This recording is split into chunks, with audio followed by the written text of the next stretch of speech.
Good morning and happy Thursday. We'll get started in just a few minutes.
All right, are y'all ready to get started? All right, so welcome this morning to our first session. This is what we learned in interactive assessment. As a reminder, we are recording this, and if you have any questions, you can go ahead and put them at the chat. There will be a Q&A session at the end, and I will go ahead and allow our presenters to introduce themselves. Great, thank you, Erin. Good morning, everyone, and happy Thursday. We are so excited to have the space with you all this morning to present on our interactive assessment that we did this past semester. And a great opportunity to engage with practitioners across the field and have some conversations through our questions and answers at the end about interactive assessment and how we can utilize this in our practices moving forward. My name is TJ Pegg. I'm the Assistant Director for Training and Student Engagement within Student Success Coaching and the Patriot Experience.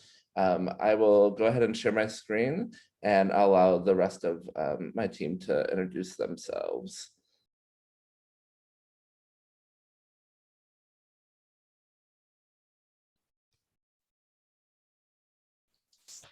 Hey, good morning, everyone. My name is Wai-Ling Fong. I'm a graduate professional assistant for the Patriot Experience, and I'm also a fourth-year PhD student in the higher education program here at Mason.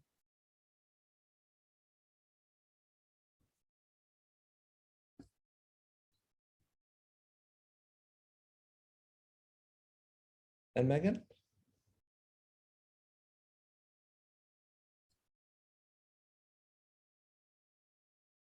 We might be having some technical difficulties. I'll introduce Megan.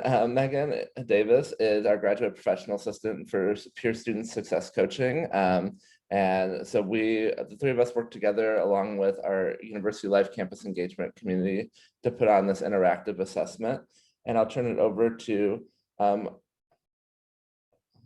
talk a little bit about the why of the event, and then we'll jump into the data and the event itself. So this spring semester, we were asked by the UL Campus Engagement Committee to put on an interactive assessment to get feedback from students about how their experience has been thus far, what they would like to see moving forward, and what are some of the best practices that they would like to see in their engagement opportunities on campus.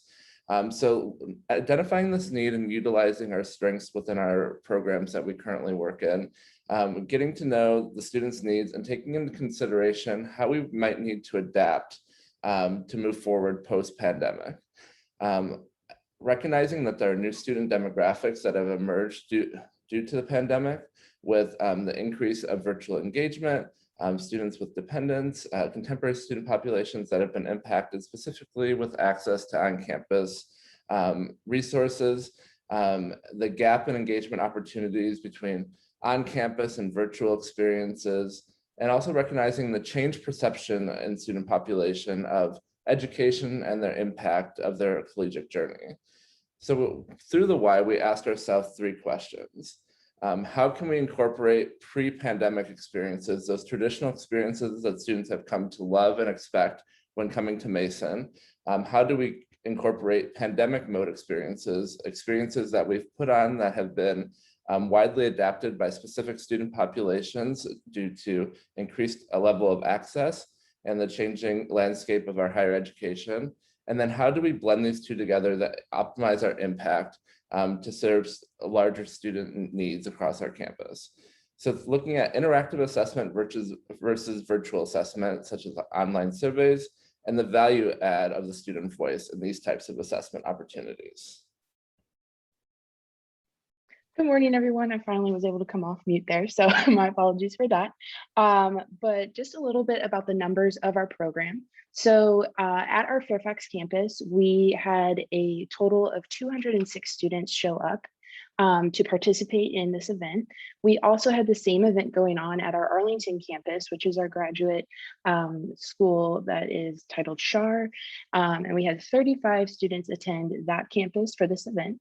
And then we also had the same number of questions on a virtual forum that we had 27 responses. So just wanted to give a little bit of a background so we know what we're getting into with all of our responses. All right, so for the next two slides, we will be talking about the event. The Share Your Thoughts event was held on April 1st at the Hub from 12 to 6 p.m. And we also want to say that this event would not have been possible without the collaborative support from various departments here at UL. So prior to this event, we put out an announcement to departments and asked like, hey, if you have any swag to give away, that we would like to also take this opportunity to cross-promo departments in our program. And then we received various swag from many departments. We also set up a Sign Up Genius, inviting other UL staff to come and support and be a volunteer. And we had many who came throughout the day to help us.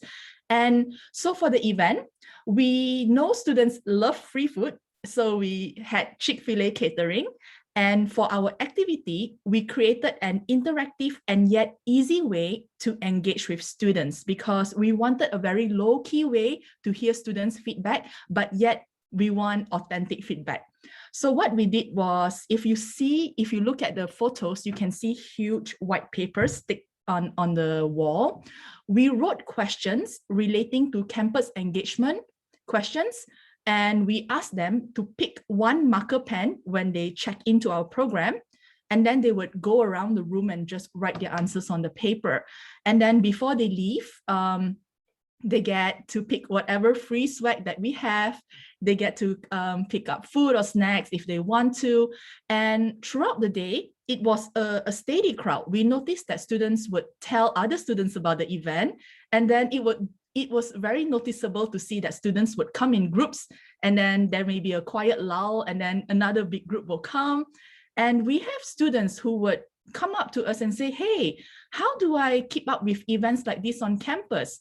And we tell them like, yeah, follow us on our Instagram or join us in our Mason 360 group. So we realized that students really enjoy in-person events, but it's also understandable after a whole year of quiet, none in-person events. This was definitely a breath of fresh air. And we would say that the event was a success. We had 200 check-ins that day, and it was really good to see students. So these are like additional photographs that you can see like the swag in the middle of the room that people would just come and collect and they can go.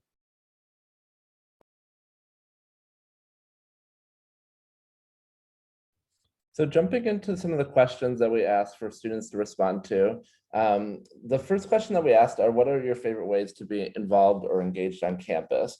And so we gathered all of the responses from the students. We, as Wai-Ling and Megan mentioned, we had over 200 students that attended our event, and then we had the event at Arlington and virtual. And so we took some of those numbers and picked out some of the most popular ones and put them in categories. So we broke it up into 4 categories, looking at student orgs and community-based ways to be engaged in campus, types of events, physical activities, and then freebies. So students focusing on those free items for their events. And so we gathered some of the most popular responses and put them on this list. As far as organizations and communities, students mentioned a number of registered student organizations, which are RSOs. We also saw a number of students talking about the nursing program here at Mason. So a lot of our nursing students have been actively involved on campus since the COVID-19 pandemic. And so they found community and organization within that network of being a part of the pandemic and serving the campus community in that way. Social circles, on-campus jobs, and volunteering opportunities that were happening on campus. And then there were also the different types of events. While we have been in pandemic mode this academic year, there still have been a number of in-person events that have allowed students to socially distance and have that experience and that connection, as we still do have students living on campus. So specifically mentioning in-person events, and then events with our SI to Go truck, which is through our student involvement office, and PAC events through the Patriot Activities Council, which is a collaboration between student involvement and housing. And then physical activities, that was noted quite a bit with different sports activities that happen on campus, as well as intramural sports. And then, of course, our students love free things. So they mentioned that on almost every question, even if it wasn't applicable. So that's something that we noticed from our students' feedback. So the second question that we asked our students was, what has helped you feel connected, informed, and supported as a student in the virtual environment during COVID?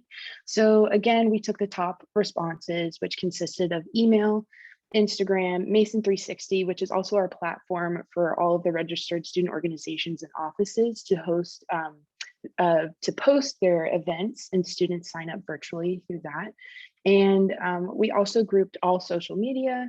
So we have Twitter, Facebook, and that in that response. And then also Discord, which is a gaming platform that people can chat and hold video voice conferencing through that.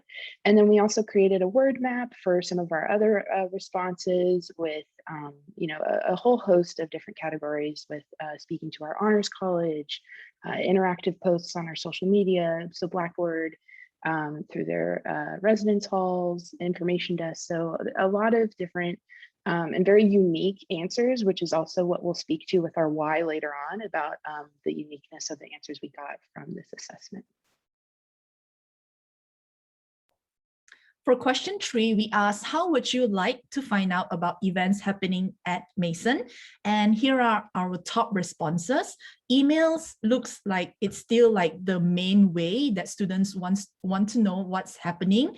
And then Instagram, Mason 360, like Facebook, text messages, and also Discord. So from these responses, we know that email still is the main way that we can get in touch with students, and that means they are reading our emails.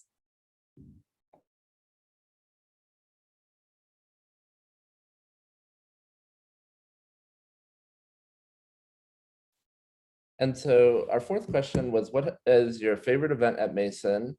So we asked students to write either a particular event or element of the event that really stuck out to them. And so some of the top events that were listed was Homecoming, Mason Day, which is an annual event that we have in April, our SI to go trucks, drive-in movies, Gold Rush, basketball games, Halloween. So some of our larger events stuck out as some of the larger things that students focused on as part of highlights of their experiences. And then as far as elements, again, free elements, students really enjoyed food trucks. Plant giveaways was surprisingly mentioned a number of times. So there are a lot of students that are really into planting. And we actually had an event just recently with the Patriot Experience program where we had little seed planting kits, and students really enjoyed and responded well to those. So that's something that they are really interested in at the moment. Talked about, we have a number of events at Mason that are focused on kindness. So our Mason Kindness program, and so that was mentioned a couple times, as well as painting and events that had opportunities to have Starbucks as well.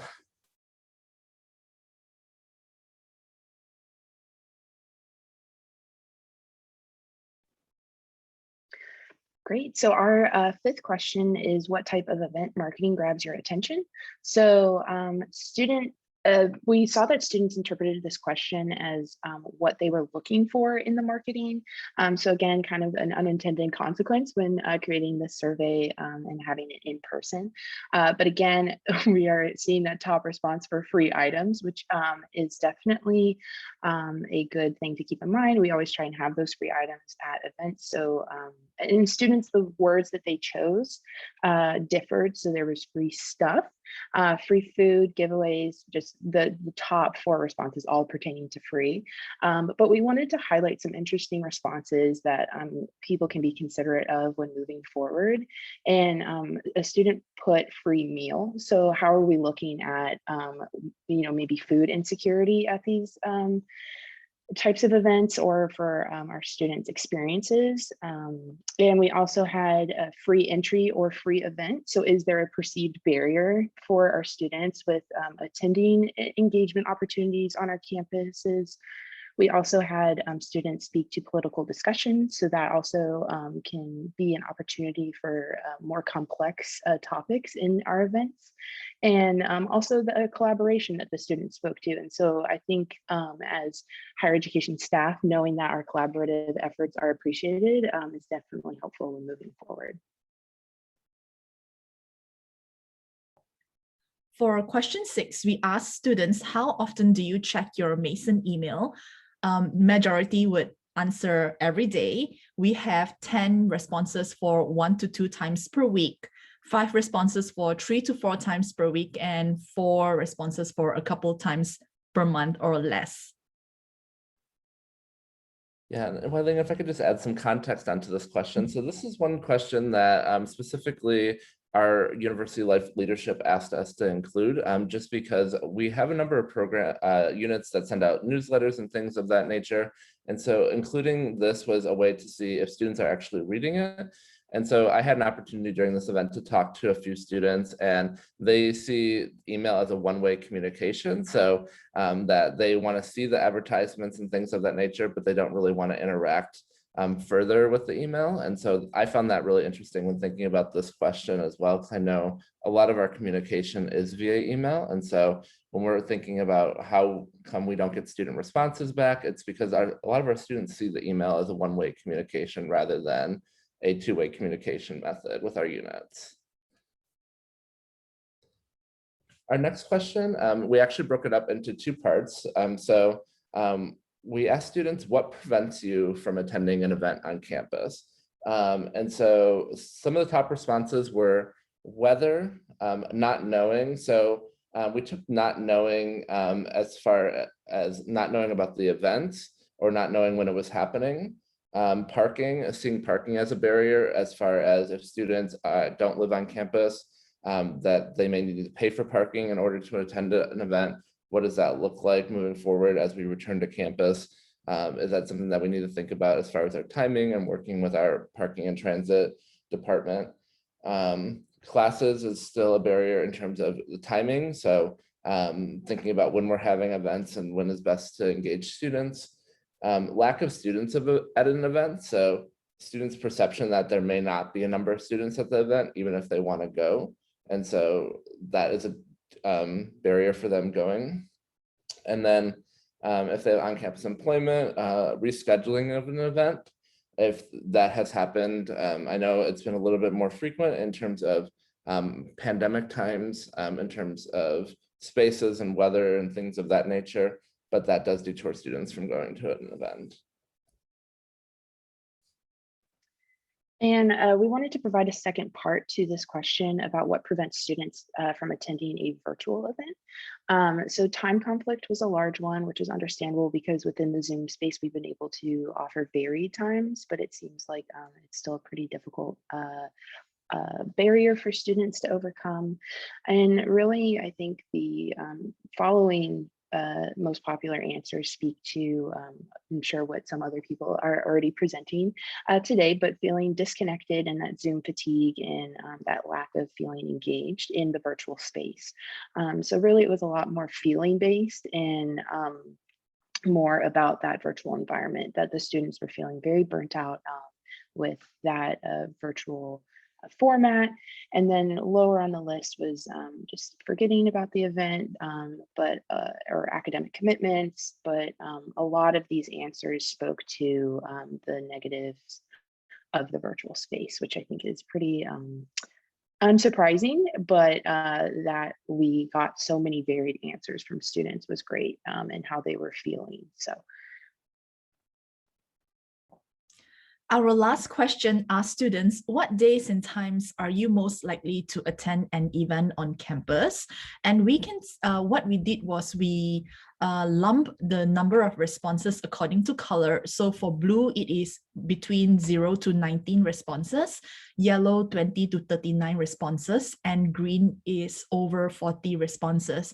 So as we can see from this weekday timetable, the majority of students would say that noon, like from between noon to evening, like the 12 to 8 p.m. window, that's the more popular time during weekdays. And we also see there are some interests in Thursday and Fridays, especially like the noon time. And we think it's because students generally have no class to attend during this time.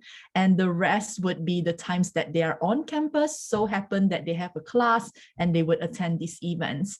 But having this time schedule, like, give us a better idea of what time would students prefer to attend campus events.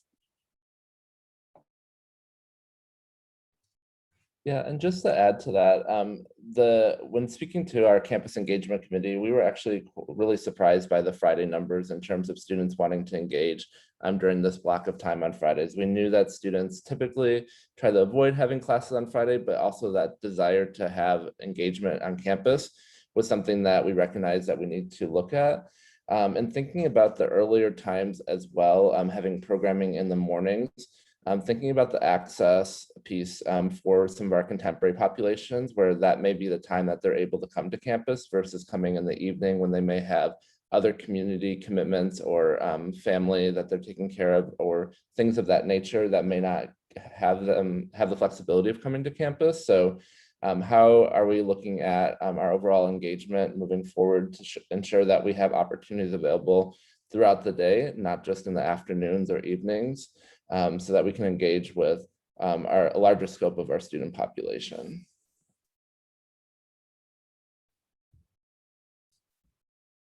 So looking at how we're using this information to kind of guide our practice moving forward. So as I mentioned, this was something that was initiated by our University Life Campus Engagement Committee, but something that the Patriot Experience and Peer Student Success Coaching led as far as interactive assessment. So we took this information back to the Campus Engagement Committee and shared it with various departments, and to help them utilize their planning conversations this summer for how they're going to engage for the next academic year.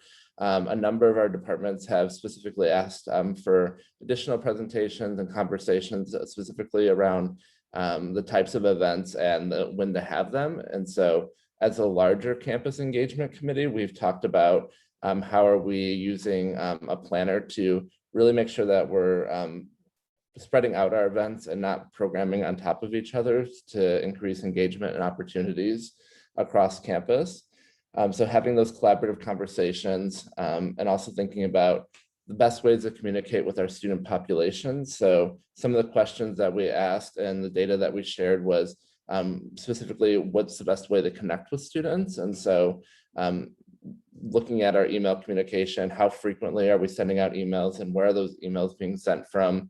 How inclusive are we of other departments and promoting cross-departmental programs, thinking about those pieces. And then, of course, the social media piece, what platforms are we utilizing to best engage with our student populations? Out of all the social media platforms, Instagram was the one that was singled out as one of the primary social media outlets for students. So some of the offices that may not be on that yet or not actively using that, thinking about that in terms of their communication plan and moving forward.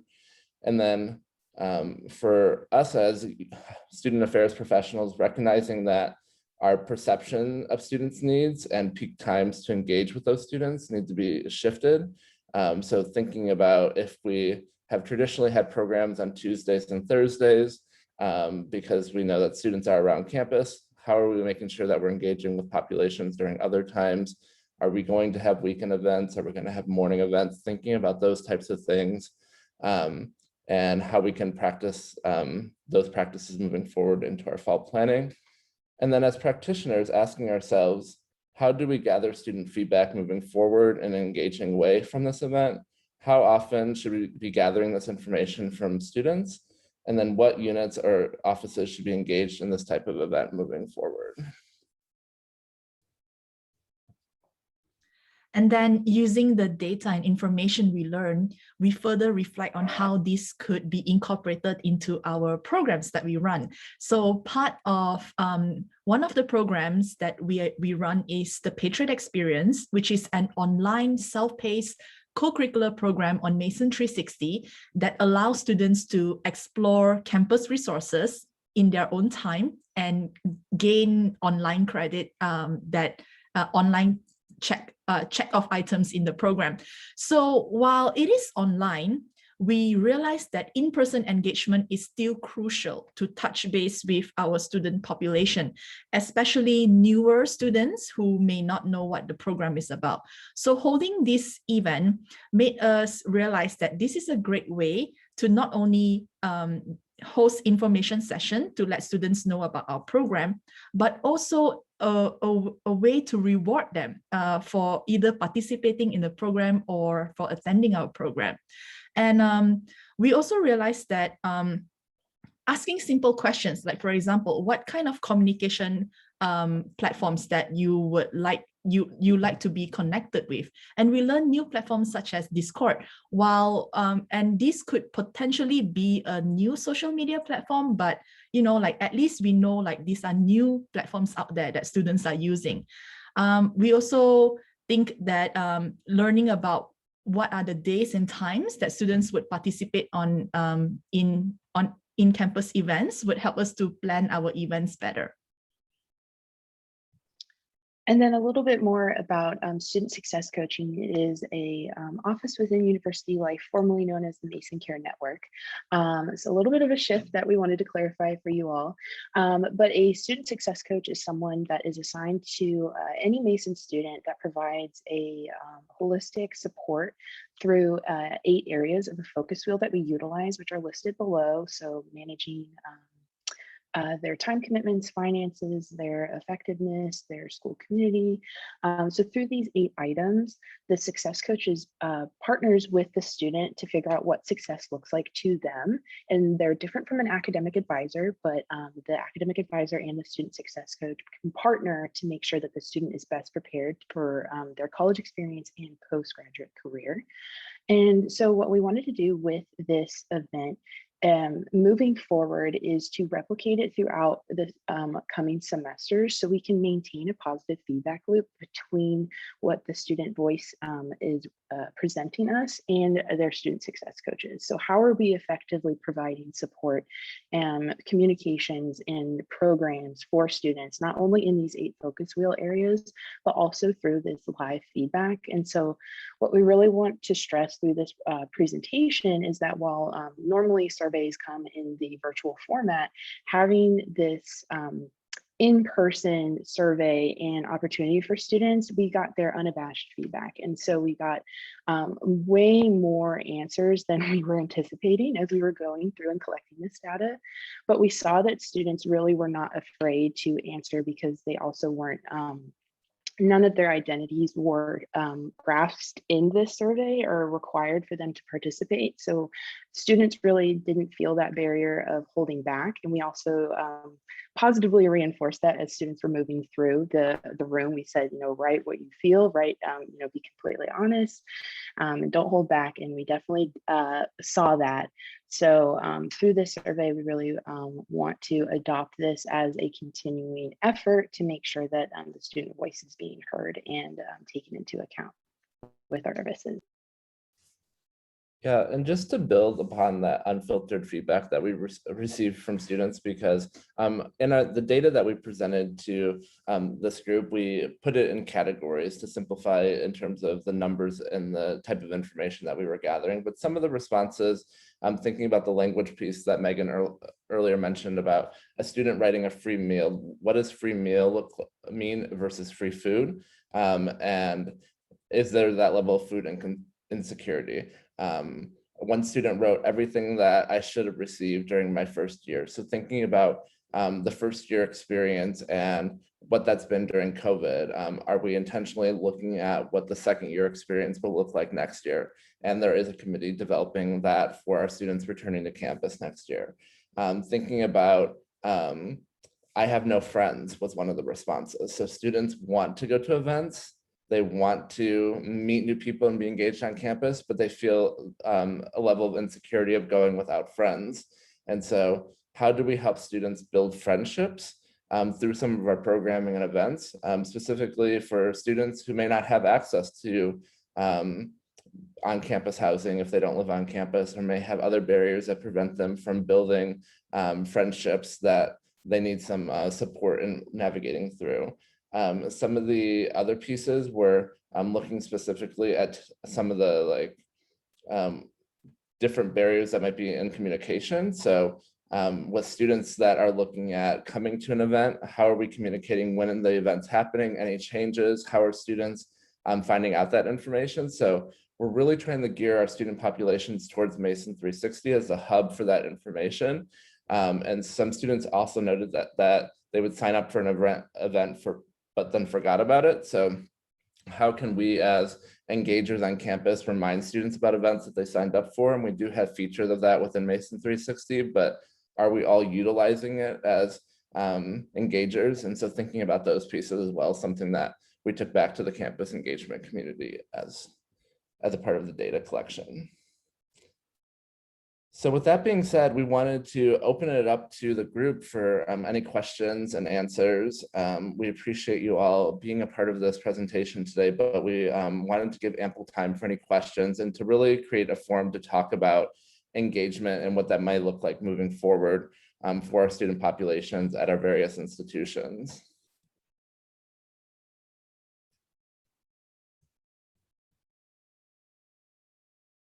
And you can feel free to put questions in the chat or come off mute. We would love to see, get to know you all.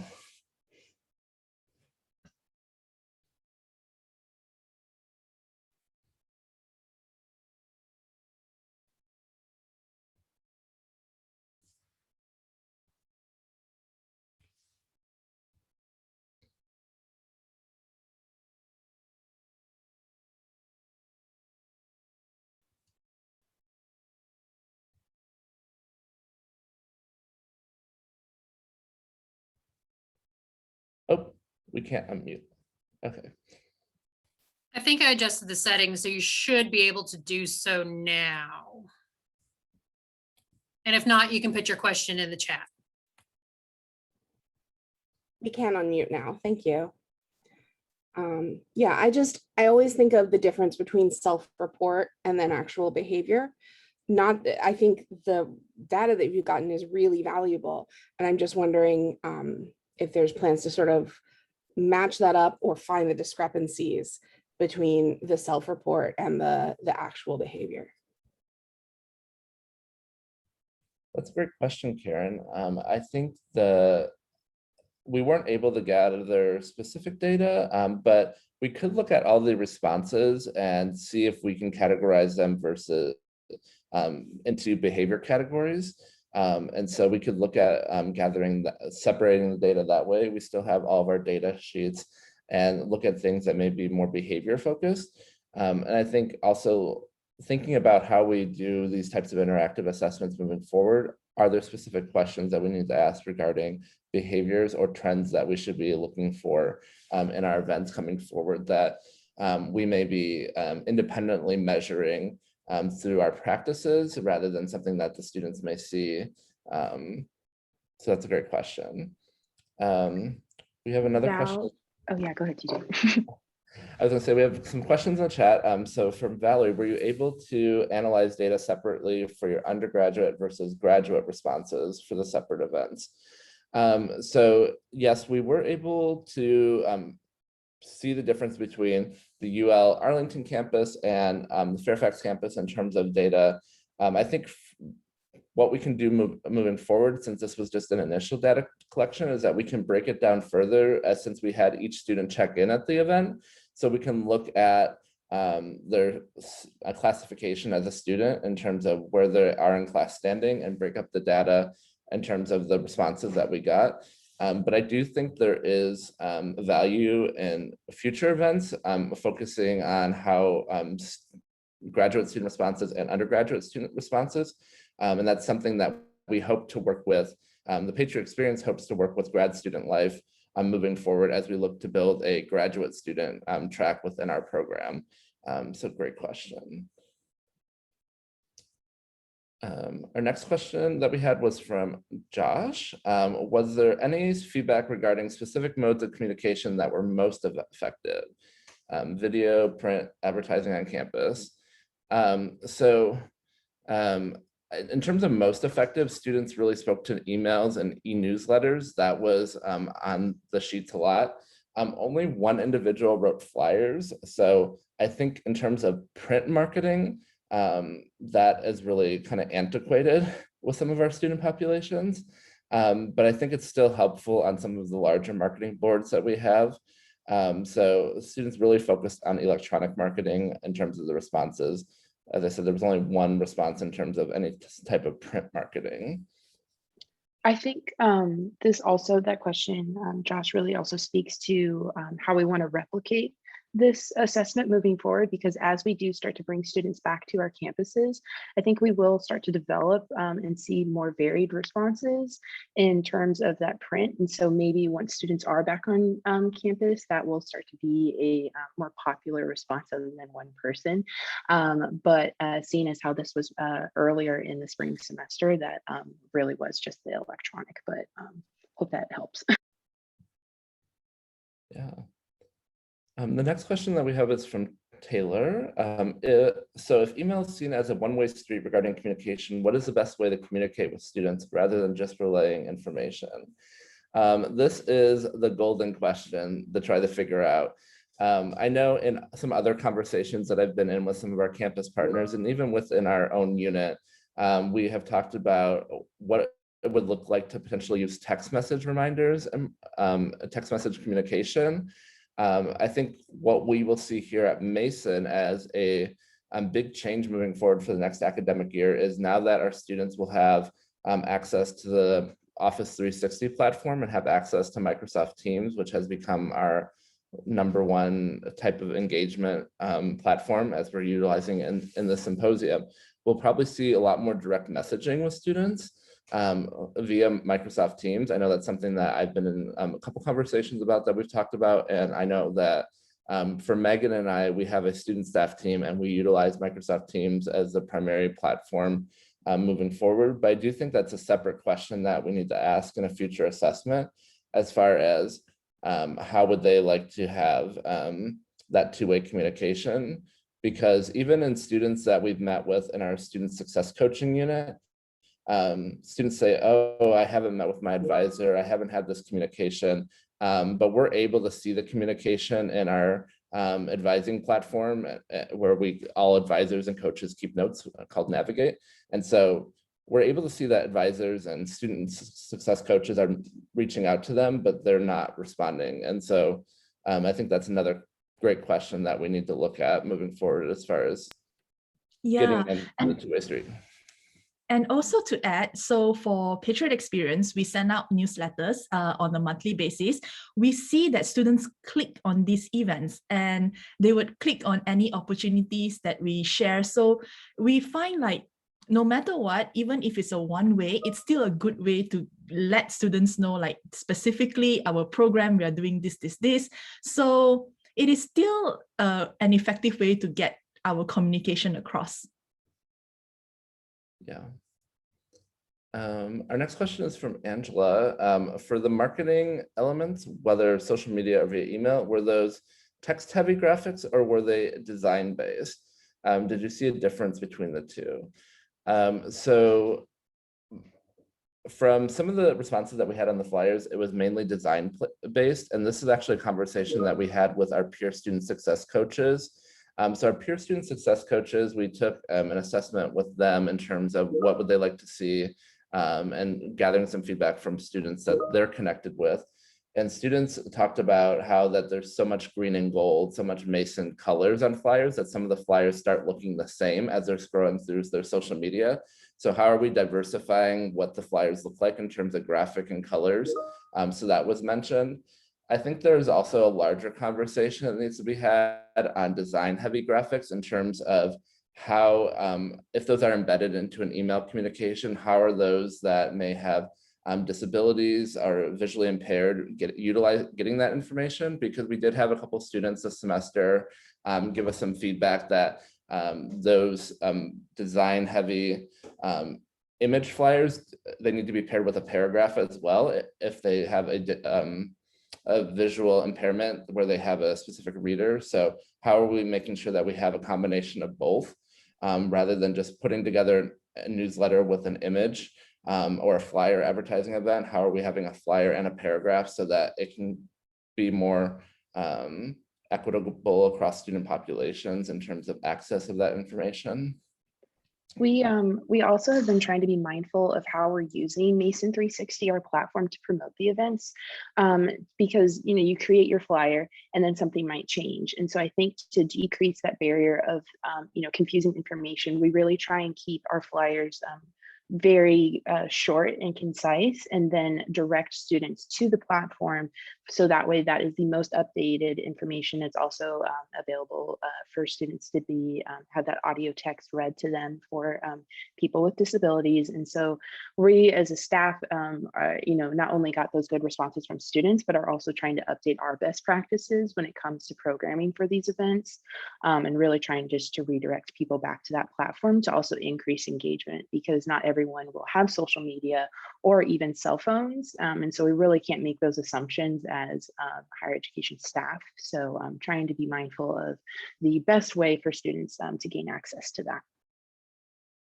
Yeah, thank you for adding that, Megan. And I think in thinking about our students who may have disabilities in terms of access for our events on campus, or even virtually, thinking about the virtual component of how are we providing virtual accommodations for students that need it? So I know at another institution that I have a lot of colleagues at, they have a virtual accommodations statement that's put on every flyer for Zoom events. And so if there needs to be any additional transcription, closed captioning, making sure that they're working with their IT offices for those events. And so thinking about that moving forward, because we are going to still have virtual events moving forward. Even as we return to campus, students are still going to be wanting to participate in some level of virtual programming. And in terms of the access that we need to provide to students to engaging with staff and student organizations on campus, there's still going to be some level of virtual programming. So thinking about how we can work with offices on campus to have a accommodation statement for virtual events moving forward, or even in person.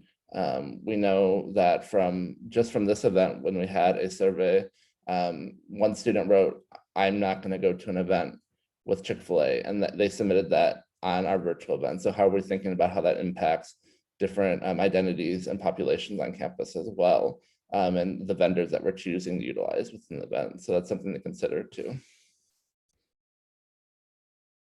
Our next question is from Dalen. Thank you, Dalen, for the kudos.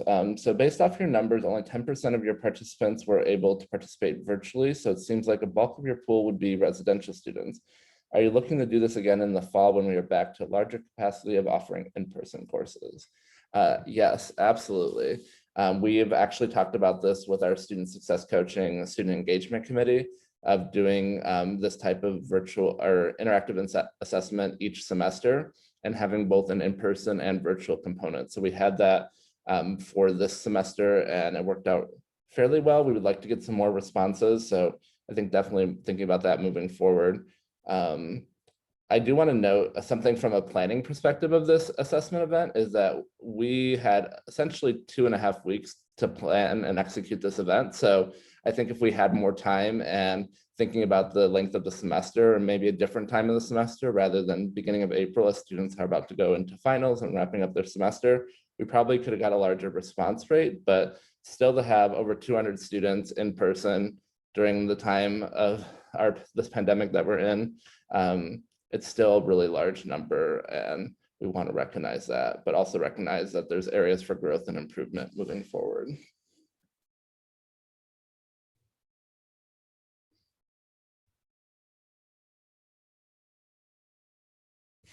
Any other questions?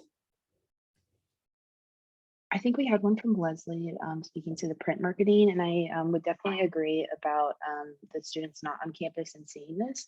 And I think that's really also to Dalen's point as well. And I think as we open up back in the fall, we will not only get those residential students, but also students that live off campus and students that live in the surrounding community. So I think we definitely, our big why for the project was we seeing the immense amount of responses we got in the circumstances really is spurring us forward to continue this assessment, because if this is the level of information we were able to get in that short amount of time in a pandemic, all of this socially distanced atmosphere moving forward, it is, I think, just an absolute launch pad for continuing this kind of assessment and getting even larger responses and more detailed. So just wanted to speak to that really quick.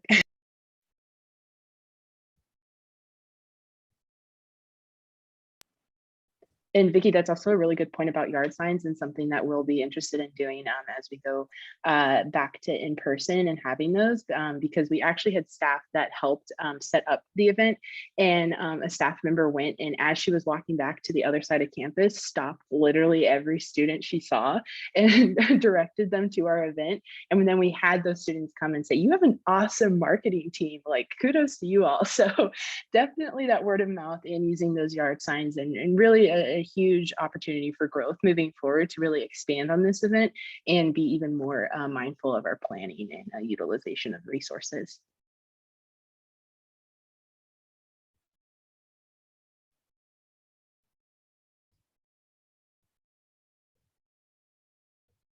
Well, we want to thank you all for coming to our event and asking the questions. These are some really engaging questions and something for us to go back and think about as a planning committee and how we're going to utilize this event, this type of event moving forward.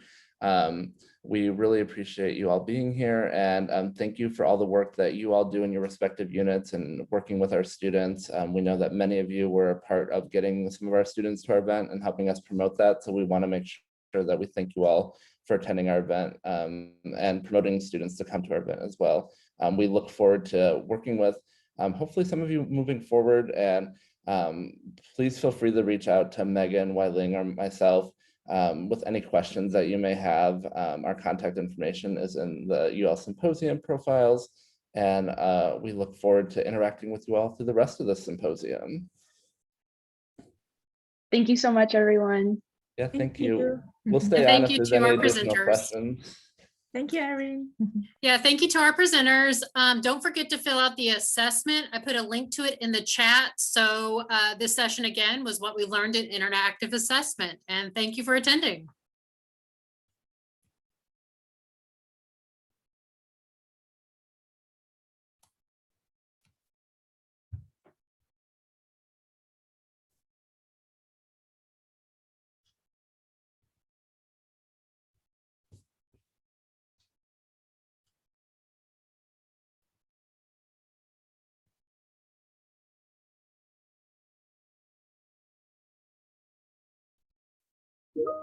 Thank you, Erin, for being our host, and really appreciate Yes, it. thank you so much. Thank you, Erin. No problem.